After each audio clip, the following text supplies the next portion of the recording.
एक बूढ़े व्यक्ति की सूझबूझ। एक वृद्ध व्यक्ति ट्रेन में सफ़र कर रहा था।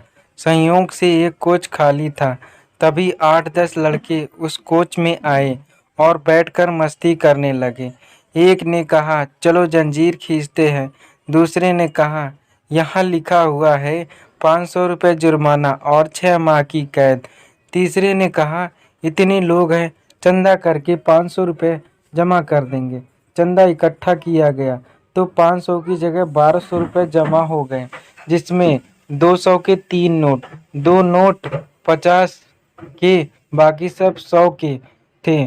चंदा पहले लड़के के जेब में रख दिया गया।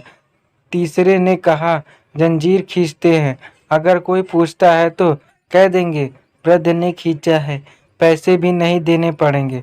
तब वृद्ध ने हाथ जोड़ के कहा, बच्चों, मैंने तुम्हारा क्या बिगाड़ा है, मुझे क्यों फंसा रहे हो?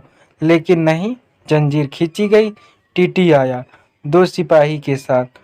तो सभी लड़कों ने एक स्वर से कहा, वृद्ध ने जंजीर खींची है। टीटी वृद्ध से बोला, शर्म नहीं आती इस उम्र में ऐसी हरकत करते हुए? वृद्ध ने हाथ जोड़कर कहा, साहब, मैंने जंजीर खींची है, लेकिन मेरी बहुत मजबूरी थी। उसने पूछा, क्या मजबूरी थी? वृद्ध ने कहा, मेरे पास केवल 1200 रुपये थे, जिसे इन लड़कों ने छीन लिए और इस पहले लड़के ने अपनी जेब में रखे हैं, जिसमें 200 के 3 नोट, 2 नोट 50 के, बाकी सब 100-100 के हैं।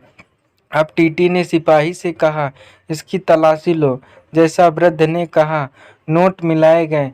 लड़के के जेब से 1200 रुपये बरामद हुए, जो वृद्ध को वापस कर दिए गए और लड़कों को अगले स्टेशन में पुलिस के हवाले कर दिया गया।